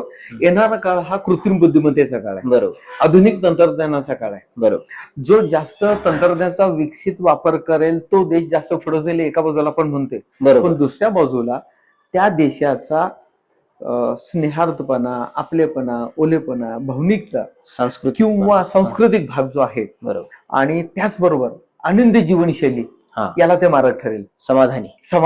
बरोबर बरोबर. हा, कारण तंत्रज्ञान मला सुख देऊ शकतं, समाधान नाही. बरोबर आणि सगळेजण सुखाच्या पाठीमागे आहेत, समाधान कोणालाच नको. हे का होते सर? याचं कारण असं आहे की मी शिक्षणाकडे पैसे मिळवणारं क्षेत्र म्हणून बघतोय. हा म्हणजे मी पहिलीच्याच मुलाला ठरवून पाठवतोय तू डॉक्टर होणार, अगदी तू बरोबर आहे. इंजिनियर होणार, अगदी बरोबर आहे, तू सीए करणार. अगदी बरोबर, चुकीचं काहीच नाहीये. हा, आणि मग जगाच्या दृष्टीने जर विचार केला तर पुढची 3-4 दशकं ही तंत्रज्ञानानं ग्रासलेली असतील. बर. पण त्याचबरोबर 1-2-4 देश असे होतील की जे देश तंत्रज्ञानावर पूर्णपणे बंदी आणतील आणि पूर्वीची जी पद्धत आहे पुन्हा त्या पद्धतीकडे ते पुन्हा जातील. आणि आज ऑस्ट्रेलियाचं उदाहरण आपल्या समोर आहे. बर. की ऑस्ट्रेलियानं 14 वर्षाच्या मुलांना मोबाईल हातात द्यायचाच नाही असं बंधन केलं आणि तो कायदा केला. बर. बरोबर आहे. भारताचा जर विचार केला तर भारताकडे 5,000-5,500 पेक्षा जास्त वर्षांचा इतिहास आहे. हो हो. की पूर्वीकडे गुरुकुल पद्धती होती, सर्वात जुना आहे, सर्वात जुना आहे, आणि गुरुकुल पद्धती होती. हो, हो. म्हणजे तो सामान्य कुटुंबातला असू द्या किंवा उच्चभ्रू कुटुंबातला असू द्या किंवा राजेशाही कुटुंबातला असू द्या, त्याला गुरुगृही शिकायला जावं लागत हो, होतं. हो. आणि सामान्य विद्यार्थी जे काम करतो ते त्याला काम करावं लागत होतं. बरोबर. पर्यायानं शिक्षण हे मुखोद्गत होत होतं, एकपाठी शिक्षण होतं. बरोबर. त्या काळात ठीक आहे, लेखन कौशल्य नव्हतं, बरोबर, पण त्या काळात बुद्धीला चालना देणारं शिक्षण होतं, वेगवेगळे. बरोबर. त्यामुळं शिकवणारा एकटाच होता, हम्म. पण तो सर्व क्षेत्रांमधला तज्ञ होता. बरोबर. म्हणजे तो राजकारणात, समाजकारणात, कलामध्ये, क्रीडेमध्ये, शिक्षण क्षेत्रामध्ये, उपचार क्षेत्रामध्ये तो तज्ञच होता. कारण विद्यार्थी तसा घडत होता. हो हो. जसं जसं शिक्षण विकसित व्हायला लागलं आणि पाठ्यपुस्तकात ते बंदिस्त व्हायला लागलं तसं शिक्षणाचा ढाचा हळूहळू बदलायला लागला. बरोबर. कारण भारतानं आतापर्यंत 3-4 वेळा शिक्षण पद्धतीत बदल केला. हो. तर पुढच्या 3-4 दशकांचा विचार जर केला तर तांत्रिक दृष्ट्या शिक्षण जरी प्रगत झालं असलं तर ह्युमॅनिटी काउंट जो आहे, माणुसकीचा निर्देशांक जो आहे, सुखाचा निर्देशांक जो आहे, समाधानाचा निर्देशांक जो आहे, बरोबर, भावनिकता किंवा आपलेपणाचा, सजीवपणाचा निर्देशांक जो आहे तो खालावलेला दिसेल. कारण मगाशी तुमचा शब्द होता की आजचा विद्यार्थी हा जास्त प्रॅक्टिकल झालाय. हो हो. प्रॅक्टिकल होणे याचा अर्थ स्वार्थी होणं. ठीक आहे, माणसानं थोडं स्वार्थी असावं, पण याचा अर्थ असा होणार की तो देशाच्या किंवा कुटुंबाच्या प्रगतीला मारक ठरणारा ठरेल, बरोबर, इतिहासाला मारक ठरणारा ठरेल. कारण एक असा विचार होतो की जो विद्यार्थी की जो समाज इतिहास विसरतो तो देशाचं भूगोल पण विसरतो. हो हो. पण शिक्षण क्षेत्राचं भौगोलिक क्षेत्र हे काही काळानं आक्रसलं जाणार आहे, लहान होत जाणार आहे. एका बाजूला म्हणते की जग आमच्या मुठीत, आपल्या कवेत आहे, पण शिक्षण क्षेत्र त्या मुठीच्या बाहेर जाईल. बरोबर. कारण कदाचित भविष्य काळात असं होईल की विद्यार्थी शाळेकडे जाणारच नाही, सगळं ऑनलाईन, तो घरातच शिकेल, ऑनलाईन शिकू शकेल. बरोबर. ऑनलाईन जर शिकत असेल तर मग त्याला मित्रपरिवार कुठे भेटेल? एकलकोंडा होईल, जग जवळ येईल आणि माणूस दूर जाईल. आज मीच माझ्यापासून दूर पडायला लागलो. हो हो. मीच माझ्यापासून दूर पडायला लागलो. आज घरी 4 लोक असतात, 4 वेगवेगळ्या कोपऱ्यात 4 फोन घेऊन बसलेले असतात आणि व्हॉट्सअपवर सांगावं लागते जेवायला या. खरंय, अगदी बरोबर, घातक परिस्थिती. अगदी बरोबर. परवा रिसेंटली संध्या गोखलेंचं एक ऑनलाईन व्याख्यान आम्ही आयोजित केलेलं होतं. त्या व्याख्यानात ते खूप सुंदर वाक्य म्हणाले, the future may be coded, the future may be coded but the love is always handwritten. Wow, किती सुंदर, किती सुंदर आहे. आणि ते असं म्हणायला आलं की या तंत्रज्ञानानं मीच स्वतःपासून दूर चाललोय. म्हणजे पुढच्या भविष्याच्या 3-4 दशकांमध्ये शिक्षण असं पाहिजे की मला शोधावं लागेल. हो हो. म्हणजे मग समाजाचं तर विचार मी पण विसरत आहे. त्यामुळं त्यांचं मत असं किंवा अनेक शिक्षण तज्ञांचं मत असं किंवा अलीकडचा जर विचार केला तर कृत्रिम बुद्धिमत्तेवर जी मंडळी काम करतायत त्या मंडळींना असं वाटतं की कृत्रिम बुद्धिमत्ता ही माणुसकीला विघातक दृष्टीकडे घेऊन जाऊ शकते. म्हणजे त्याचा खूप संयमित आणि संचलित वापर करणं खूप गरजेचं राहील. म्हणजे खरंच जिथं उपयुक्तता आहे तिथे वापरावं लागेल. कारण या जगाकडे बघायचं झालं तर असा विचार करावा लागेल, औद्योगिक क्रांतीने आमची कौशल्य घेतली, तांत्रिक क्रांतीनं आमचं बुद्धी कौशल्य, आमचं चातुर्य, आमची तर्कबुद्धी घेतली. बरोबर. पर्यायानं आज मी नुसतं एखादा प्रश्न विचार करतो, मला जगभरातून वेळ लोकांची उत्तर भेटू शकतात. हो हो. पण स्वनिर्मितच आनंद त्यातून गेलेला आहे. गेलंय खरंच. मग तंत्रज्ञान जर इतकं आपण बेमर्यादपणे वापरायला जर लागलो तर कदाचित भविष्यामध्ये मित्र परिवार, आपलेपणा, स्नेहबंध या नावाच्या गोष्टी कशा शिकवाव्यात याचा मोठा प्रश्न निर्माण होऊ शकतो. त्यामुळं ज्या शाळा अशा पद्धतीनं काम करतील की जिथं गरजेपुरतं तंत्रज्ञानाचा वापर होईल किंवा जिथं आवश्यक आहे जास्त फोकस, त्याला एक असं म्हणता येईल की if it is needful or whether it is useful, किंवा if it is may be un want or may be un need, बरोबर, असं विचार करावा लागेल.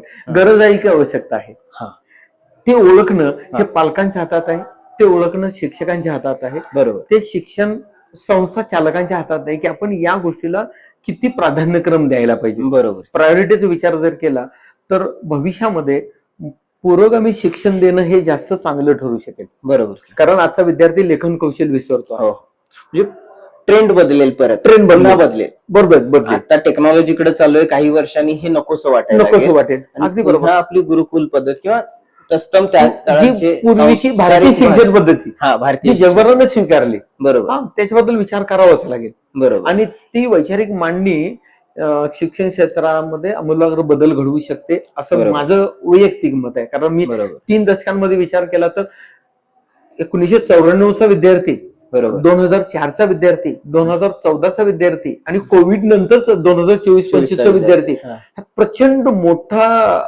उंच चकलाचा भाग मला बघायला मिळू शकतो. बरोबर. का तर तांत्रिक दृष्ट्या विद्यार्थ्यांकडे झालेली सक्षमता याही गोष्टीकडे बघावं लागेल. बरोबर. विद्यार्थ्यांकडे प्रगल्भता आली हा एक भाग आहे त्या तांत्रिक गोष्टीचा भाग. पण कुठेतरी ओलावा मिसिंग होतो.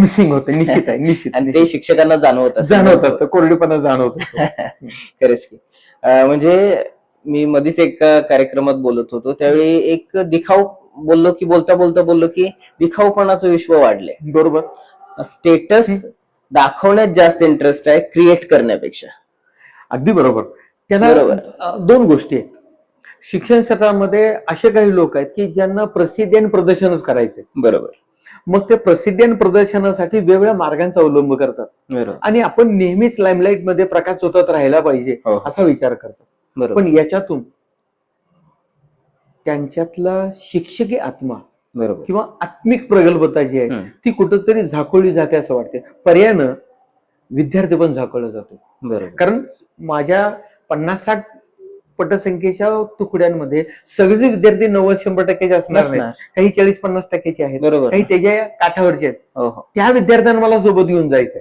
बरोबर. So it's a teamwork. 100%.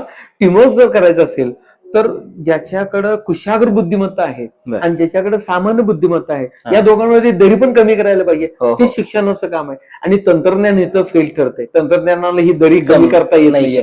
कारण ज्याची क्षमता 40-50% गुणांची आहे तो किती प्रयत्न केला तरी तो 90% पण जाणार नाही. त्याची तंत्रज्ञान मिळू शकणार नाही त्याला. बरोबर. त्याला तात्कालिक आनंद भेटेल की मला येऊ शकते. पण बुद्धी जर तेवढी नसेल तर त्याचं कौशल्य कुठेतरी हरवल्यासारखं होईल आणि त्यामध्ये नाउमेद होऊ शकतो. त्यामुळे एक शैक्षणिक नैराश्यता त्याच्याकडे येऊ शकतो. बरोबर. त्यामुळं त्याचं आयुष्य धोक्यात येण्याची शक्यता पण दाट असू शकते. जर हे नॅचरल शिक्षण पद्धतीनं त्याची प्रोग्रेस वाढवता येईल. करेक्ट. बरोबर. कारण 2 गोष्टी आहेत. मी जर शिक्षण क्षेत्रामध्ये 40-50% विद्यार्थी आहे, पण मी जर औद्योगिक क्षेत्रामध्ये किंवा तांत्रिक क्षेत्रामध्ये जर कुशल असेल तर मी माझा व्यवसाय मोठा करू शकतो. बरोबर. कारण त्याला शिक्षणाची अट नाहीये. कारण ते माझं बुद्धी कौशल्य वापरून मी करतो. हे गुरुंना ओळखलं पाहिजे, ओळखलं पाहिजे आणि त्या दृष्टीनं त्याचं मार्गक्रमण झालं पाहिजे. तंत्रज्ञान ओळखण्यात हे कमी पडते. बरोबर. ते सगळ्यांना एकच देणार. शिक्षकांनाच हे ओळखायला पाहिजे की या विद्यार्थ्याचे कोणतं कौशल्य चांगलं आहे आणि मग त्याला कसं मला विकसित करता येईल. बरोबर. हा मुद्दा शिक्षकांनी खूप गांभीर्याने घ्यायला पाहिजे. निश्चित व्हायला पाहिजे. हो. तर सर मला आता तुम्हाला विचारायला आवडेल की आता आपण तासभर झाली चर्चा करतोय. आता मला तुम्हाला विचारायला आवडेल की गोविंदराव हायस्कूल का पालकांनी विद्यार्थ्यांनी इथे ऍडमिशन घेण्यासाठी काय यावं? खूप छान प्रश्न. मी जसं मगाशी म्हणालो की गोविंदराव बरोबर. हायस्कूल हे या शहराचं सांस्कृतिक शैक्षणिक केंद्र आहे, मातृसंस्थेचं केंद्र बरोबर. आहे. या संस्थेला किंवा या शाळेला 127 वर्षांचा इतिहास आहे. बरोबर. या शाळेने अनेक दिग्गज खेळाडू निर्माण केलेले आहेत. या शाळेने अनेक दिग्गज उद्योगपती निर्माण केलेले आहेत. बरोबर. त्याचबरोबर वैद्यकीय क्षेत्रामध्ये या शाळेनं अनेक चांगले वैद्यकीय अधिकारी, वैद्यकीय तज्ज्ञ निर्माण केलेले आहेत. हो. शिक्षक निर्माण केलेले आहेत, समाज सुधारक निर्माण केलेले आहेत, समाजसेवक राजकारणी निर्माण केलेले हो. आहेत. मग पालकांनी या गोष्टीचा विचार करायला पाहिजे. जी शाळा 127 वर्ष अखंडपणे सलग ज्ञानदानाचं काम करते आहे, बरोबर. खेळाडू निर्माण करते आहे, विज्ञान प्रेमी निर्माण करते आहे, डॉक्टर्स निर्माण करते आहे, इंजिनियर्स निर्माण करते आहे, सामाजिक क्षेत्रांमध्ये विकसित असणाऱ्या उद्योगपती निर्माण करतो आहे. मग या शाळेकडे पालकांनी कसं बघायला पाहिजे हो. की जी शाळा एवढ्या मोठ्या मैदानाची शाळा आहे की ज्या शाळेतली माती पण सुगंधित आहे, बरोबर. म्हणजे शिक्षण सुगंधित आहे. हो. आणि सगळ्यात महत्वाचं, सर्व समाज घटकातील तळागाळातील विद्यार्थ्यांच्या किंवा कुटुंबातल्या विद्यार्थ्यांना माफक पद्धतीनं पण अतिशय गुणवत्तापूर्ण शिक्षण देण्यासाठी ही शाळा कार्यरत आहे. बरोबर. इथले संस्थाचालक जे आहेत त्यांचा उद्देशच असा आहे की गोविंदराव हायस्कूलमधून शिकून गेलेला विद्यार्थी जगाच्या कोणत्याही कानाकोपऱ्यात जरी गेला तर त्यानं गोविंदरावचा झेंडा उंचावला पाहिजे, बरोबर. तो सक्षम झाला पाहिजे आणि तो त्याच्या जीवनामध्ये यशस्वी झाला पाहिजे. बरोबर. त्यामुळं सत्क्रिय आचरण हे जे आमचं धोरण आहे हम्म. आणि जागीरदारांची जी परंपरा आहे त्यांचे आशीर्वाद आजही संस्थेवर कायम आहे. बरोबर. पर्यायानं ही शाळा 127 वर्ष अखंडपणे जर काम करते असेल तर या शाळेचा शैक्षणिक इतिहास ही तितकाच मोठा आहे. हो. शैक्षणिक इतिहास जर मोठा असेल तर पर्यायानं इथला शिक्षक, इथला राबणारा प्रत्येक शिक्षक हा उदात्त हेतून राबतो आहे की माझ्या समोर असलेला विद्यार्थी हा सामान्य कुटुंबातला आहे, त्याचं जीवनमान उंचावण्यासाठी, त्याचा बौद्धिक स्तर उंचावण्यासाठी किंवा पर्यायानं त्याचं भविष्य अधिक सुजलाम आणि सुफलाम करण्यासाठी तो प्रयत्नशील आहे. बरोबर. त्यामुळे इथल्या सामान्यातील सामान्य मुलाकडे लक्ष दिलं जातं. बरोबर. मला पक्का आठवतं, अथर्व पोदार नावाचा विद्यार्थी आहे, शतायू पुजारी नावाचा विद्यार्थी आहे, त्याच्यानंतर सुनील बोरा नावाचा विद्यार्थी की जो या शाळेतून शिकून मोठा झाला आणि आज जगामध्ये 7,000 कोटीचा बिझनेस करणारा उद्योगपती आहे. 7,000 कोटींचा. बर. त्याचबरोबर माझ्याकडचा अमित देशमुख नावाचा विद्यार्थी या शाळेतून शिकून मोठा झाला. आज तो इचलकरंजीतला चांगला ऑर्थोपेडिक सर्जन आहे. बरोबर. इचलकरंजीतले जुने डॉक्टर्स कोणते डॉक्टरांचं नाव घ्या, ते या शाळेतून शिकून गेलेले आहेत. बरोबर. मग डॉक्टर बडवे असतील, डॉक्टर ढवळे असतील, डॉक्टर कुलकर्णी असतील, डॉक्टर बाफना असतील. त्याच्यानंतर मला अजून सांगायला आनंद वाटेल, मिथिला मोता नावाची विद्यार्थी या ज्युनियर कॉलेजमधून शिकून मोठी झाली, आज ती कायनी सारख्या कंपनीमध्ये मोठं काम करते आहे. अनेक विद्यार्थी देश सेवेमध्ये आहेत, अनेक विद्यार्थी पोलीस सेवेमध्ये आहेत. आमच्याकडचे कटके जे होते ते अगदी अलीकडे डीवायएसपी पदावरून सेवानिवृत्त झालेले आहेत. आणि इथं अजून एक अभिमानाची गोष्ट आहे की या शाळेतून शिकून मोठे झालेले अनेक शिक्षक इथं सेवेत आहेत. त्याच्यामध्ये ओतारी सर आहेत, आडी चव्हाण सर होते, त्यांचा चिरंजीव सचिन चव्हाण सर आमच्याकडे आहे. बरोबर. व्यंकटेश महाविद्यालयाचे प्राचार्य या शाळेचे विद्यार्थी, रुकडी महाविद्यालयाचे प्राचार्य प्रशांत कांबळे सर या शाळेचे विद्यार्थी, आरपी कुलकर्णी सर याच शाळेचे विद्यार्थी, जामदार सर याच शाळेचे विद्यार्थी, याच शाळेत शिकून मोठे झाले, या शाळेत शिकले, या शाळेत शिक्षकी पेशा करतायत. मला वाटतं दुसऱ्या शाळांमध्ये असं हे क्वचित बघायला मिळेल. दुसरीकडे तांत्रिक शिक्षण देणारी पश्चिम महाराष्ट्राची ही सर्वात जुनी शाळा आहे. म्हणजे माझ्या काळामध्ये मला आठवतं M G Shah Vidyamandir Bahubali, Maharashtra high school Kolhapur, Murgud Vidyalaya Murgud, Udgaon technical high school Udgaon, Ramrao Ingle high school Hatkanangale आणि गोविंदराव हायस्कूल या शाळांमध्ये तांत्रिक शिक्षण होतं. पण त्या काळातलं शिक्षण देताना इनामदार सर होते, त्याच्यानंतर जामदार सर होते, त्याच्यानंतर मला आठवतं की झळके सर होते, त्याच्यानंतर आत्ताचे NS पाटील सर आहेत, अभिजित कोल्हापुरी डॉक्टर आहेत, डॉक्टर रावळ इथं होते. ह्या मंडळींनी तांत्रिक व्यवहार खूप मोठा केला. बरोबर. आणि त्याचं आजचं रूप आहे की ते द्विलक्षी कारभारातून आज आमच्याकडे किमान कौशल्यावर आधारित शिक्षण, त्यामुळे इथं DMLT, CMLT, X ray technician, lab technician यासारख्या बरोबरच वेगवेगळ्या तांत्रिक विषयांचं अध्ययन इथं होतं. हायस्कूललाही तांत्रिक विषय आहे. आणि सगळ्यात महत्वाचं म्हणजे माझ्या शाळेकडे पूर्वीपासूनच संस्कृत विषयाची परंपरा आहे.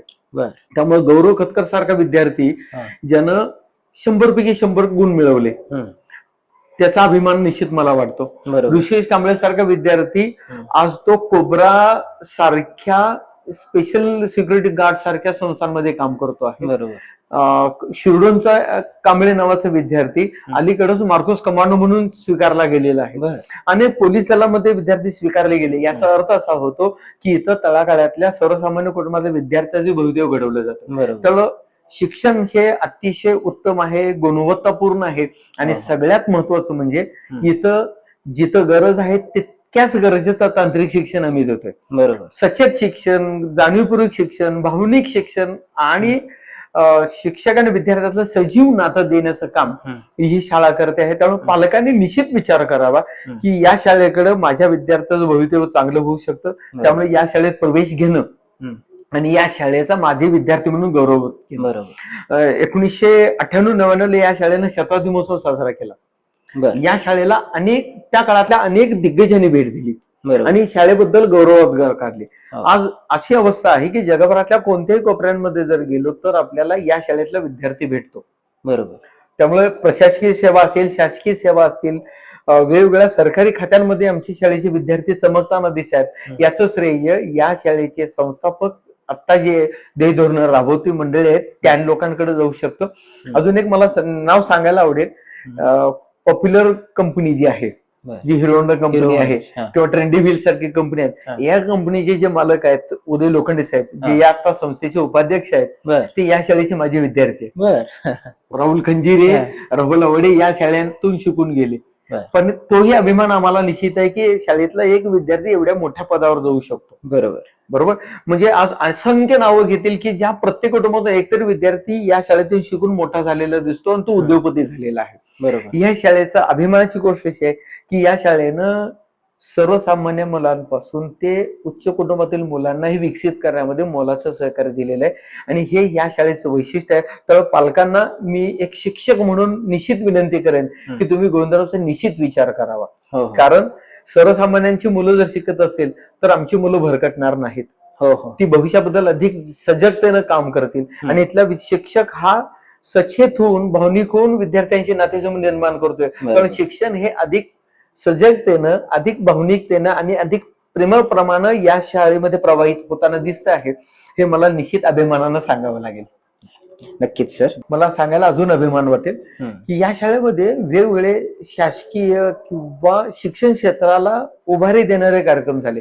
त्यातला सगळ्यात अभिमानाची गोष्ट अशी आहे की 2004-05 साली इथं 28व्या राज्य विज्ञान प्रदर्शन भरलेलं होतं. आजही लोक सांगतात की त्यासारखं विज्ञान प्रदर्शन झालेलं नाही. त्यानंतर 2005 साली गणित महामंडळाचं अधिवेशन या शाळांमध्ये झालं. जिल्हास्तरीय विज्ञान प्रदर्शन, इन्स्पायरची जिल्हास्तरीय प्रदर्शन, तालुका स्तराची प्रदर्शन या शाळांमध्ये झाली. अनेक प्रशिक्षण या शाळांमध्ये होतात. त्यामुळे वेगवेगळे शासकीय अधिकारी शाळेला भेट दिल्यानंतर एक समाधान व्यक्त करतात की या शाळेला ऐतिहासिक परंपरा आहे. कारण विद्यार्थी ज्या वेळेला मुख्य इमारतीमध्ये येतो त्यावेळेला त्या इमारतीची भव्यता बोलून त्याचे विचारही तसे भव्य होतात. हे सगळं करताना अजून काही गोष्टी लक्षात येऊ शकतात की या शाळेतला गौरव खतकर सारखा विद्यार्थी आमचे यश निर्माण करू शकतो. शताई पुजारी सारखा विद्यार्थी आमचे यश निर्माण करू शकतो. आणि मला ज्याचा अजून चांगल्या पद्धतीने अभिमान सांगावा लागेल तो म्हणजे अहित चोरगे नावाचा विद्यार्थी पीएम स्कूल सारख्या नवोदय विद्यालयाच्या स्पर्धेतून गुजरात सारख्या ठिकाणी प्रेरणा उत्सवासाठी त्याची निवड झाली. तिथे त्यानं माझ्या शाळेचं, जिल्ह्याचं, राज्याचं प्रतिनिधित्व केलं. त्याच्यानंतर दिल्लीसाठी त्याचं खास निमंत्रण झालं. त्यामुळे ही एक सामान्य कुटुंबातला मुलगा की ज्याचेही सामान्य शिक्षक आहेत, सामान्य कुटुंबातला मुलगा पण माझ्या शाळेचा अँबॅसेडर, आदर्श म्हणून विद्यार्थी गणला गेला. त्याच्याबरोबर राजनंदिनी शेंडे नावाची विद्यार्थिनी आहे की जी विद्यार्थिनी आज 10वीला शिकते आहे. पण तिची प्रगल्भता इतकी मोठी आहे की तिच्या एका भाषण स्पर्धेमध्ये, वक्तृत्व स्पर्धेमध्ये तिला जिल्हाधिकाऱ्यांच्या हस्ते सन्मानित करण्यात आलं. अनेक शिक्षक हे आदर्श शिक्षक पुरस्कार प्राप्त आहेत. म्हणजे दरवर्षी असं होतं की मराठा मंडळ असू द्या, रोटरी क्लब असू द्या किंवा लायन्स क्लब असू द्या किंवा आपटे वाचन मंदिर असू द्या किंवा अनेक शैक्षणिक संस्थांमध्ये काम करणारे मंडळ असतील, या मंडळींनी माझ्या शाळेतल्या शिक्षकांना सन्मानित केलेला आहे. हा शाळेच्या दृष्टीनं, संस्थेच्या दृष्टीनं गौरवाचा भाग आहे. म्हणजे माझ्या शाळेचा शिक्षक सन्मानित होतोय, विद्यार्थी सन्मानित होतोय आणि त्याचबरोबर ही शाळा, ही संस्था पण सन्मानित होते. कारण या शाळेला स्टार अकॅडमीचा, महेश सेवा समितीचा किंवा रोटरी क्लबचा किंवा लायन्स क्लबचा जीवन गौरव पुरस्कार प्राप्त झालेला आहे. ही या शाळेच्या संस्थेच्या इतिहासाला अजूनही सुवर्ण झालेली देणारी घटना आहे. बरोबर. त्यामुळं पालकांनी निश्चित या शाळेचा, या संस्थेचा विचार करावा असं मला निश्चित अभिमानानं सांगावं लागेल. खरंच सर, खूपच ऐतिहासिक शाळा आहे. मी देखील सांगेन की गोविंदराव हायस्कूल ज्याला इतिहास आहे, ज्याला भूगोल आहे, ज्याला सांस्कृतिक क्रांतीचं केंद्र म्हणून इचलकरंजीत संबोधलं जातं, ज्याने अनेक ऐतिहासिक विद्यार्थी, ऐतिहासिक राजकीय असो, सांस्कृतिक असो, असे व्यक्तिमत्व घडवलेले आहे. अशा शाळेसाठी आज आपण इथं भेटलो. माननीय पिष्टे सरांना अतिशय सुंदर पद्धतीनं त्यांनी गेल्या तासभरामध्ये पूर्ण शाळेची माहिती दिलेली आहे.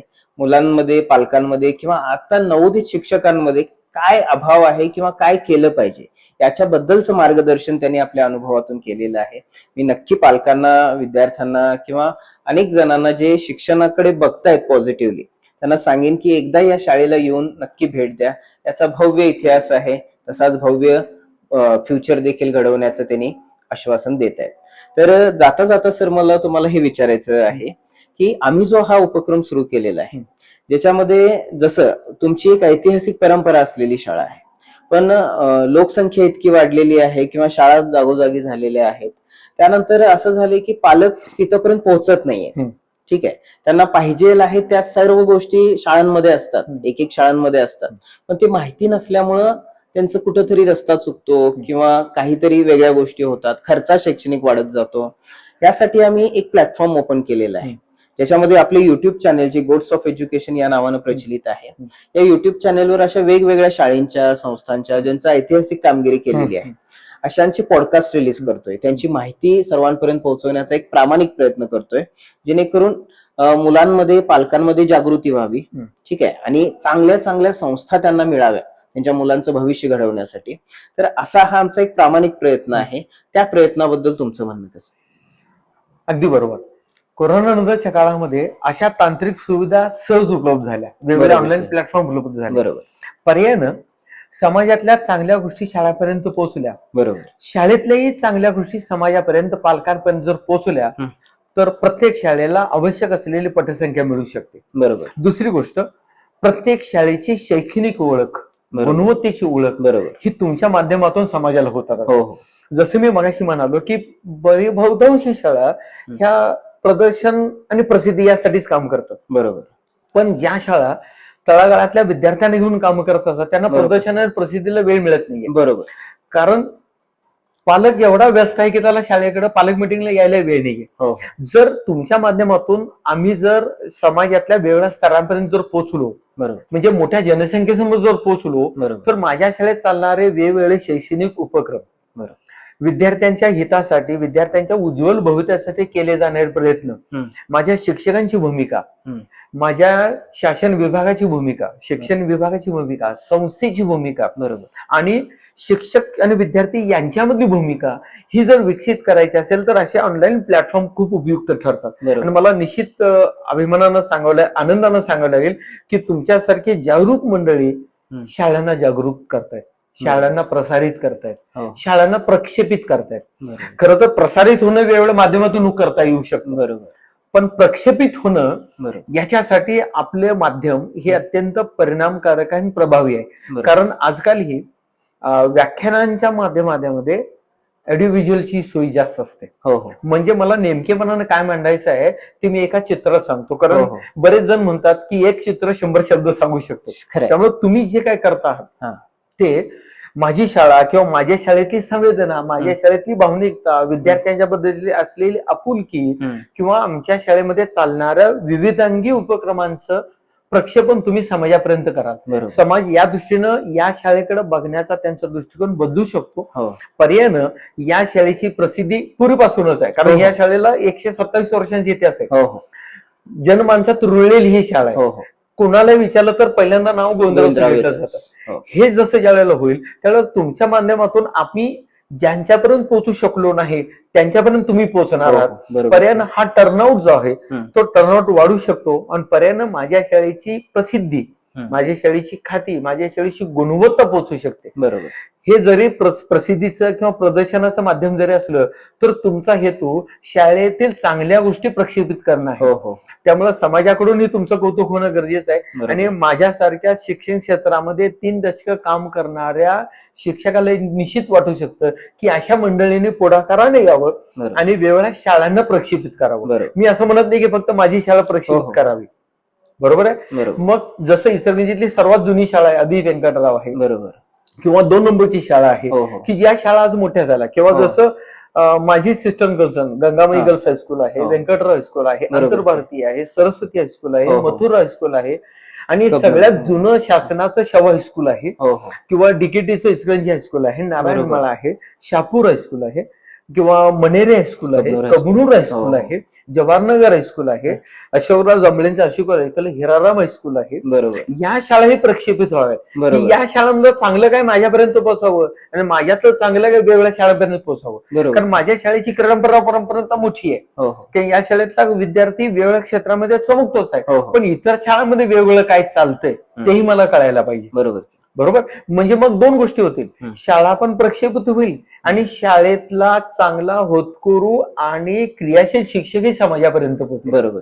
बरोबर. तोच आमचा उद्देश. दोन्ही गोष्टी होतील बरोबर. की शिक्षकही प्रक्षेपित होईल, शाळाही प्रक्षेपित होईल आणि हा. पर्यायानं चांगलं समाजापर्यंत पोहोचू पोहोचेल. शकतो. आज बरोबर आहे? मुलं 2-2, 3-3 तास मोबाईलवर रील्स बघण्यात बरोबर. किंवा ज्याचा त्यांच्या आयुष्यावर कुठलाही फायदा परिणाम- नाहीये, अगदी बरोबर आहे. पण त्याच वेळेत जर असं शैक्षणिक मार्गदर्शन त्यांनी ऐकलं, करेक्ट. वेगवेगळ्या आता मुलांची हम्म. तुम्ही नावं घेतली, हो, हो. 7,000 कोटीचा बिझनेस हो, हो, करणारा हो, हो. विद्यार्थी इचलकरंजीचा हो. आहे. हे ऐकून एखाद्या मुलानं जरी जिद्दीनं सुरू केलं तरी आमचं सोनं झाल्यासारखं आम्हाला वाटतं. निश्चित आणि निश्चित. मला सर तुम्हाला सांगायला आवडेल की भारतातली पहिली आणि एकमेव एज्युकेशनल, फक्त एज्युकेशनल पॉडकास्ट घेणारे आपण हे सुरू केलेलं आहे, गोट्स ऑफ हे एज्युकेशन. निश्चितच गौरवास्पद आहे. हो आणि बदलते इचलकरंजीकडे ज्या वेळेला तुम्ही ह्या ऑनलाईन प्लॅटफॉर्मच्या माध्यमातून बघाल बरोबर. त्यावेळेला तुम्हाला प्रत्येक शाळेमध्ये एक वेगळं काहीतरी शैक्षणिक गुणवत्ता किंवा शैक्षणिक पैलू दिसेल. बरोबर. भले माझी शाळा बाहेरून रंगवलेली नसेल हम्म. पण शिक्षणाच्या दृष्टीनं शिक्षकांच्या दृष्टीनं माझी शाळा खूप रंगीत आहे.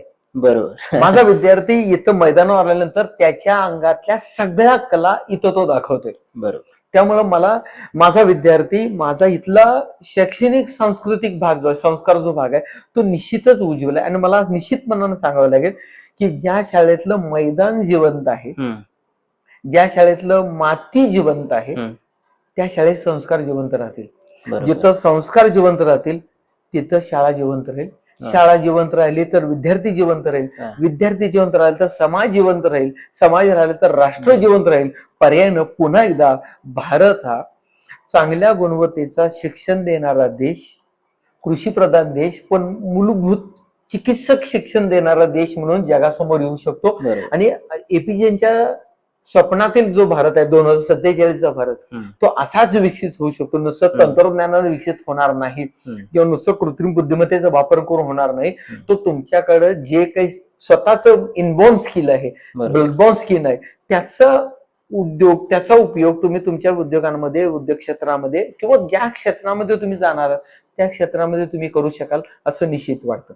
बरोबर. आणि हा सांस्कृतिक वारसा या शहराला लाभावा. तुमच्या मंडळींच्या मार्फत हा सांस्कृतिक शहराचा विकास जगासमोर यावा हो. असे अपेक्षा आणि अशा शुभेच्छा. थँक्यू. नक्कीच सर, आम्ही हा तुम्ही दिलेलं कानमंत्र लक्षात ठेवू आणि नक्कीच आमच्यामध्ये प्रयत्न करू. आम्ही जास्तीत जास्त लोकांपर्यंत पोहोचण्याचा प्रयत्न करू. आज तुम्ही आम्हाला वेळेत वेळ काढून खूप चांगला वेळ दिला आणि खूप अतिशय अनमोल असं मार्गदर्शन केलं. त्यासाठी तुमचं मनापासून आभार सर. धन्यवाद.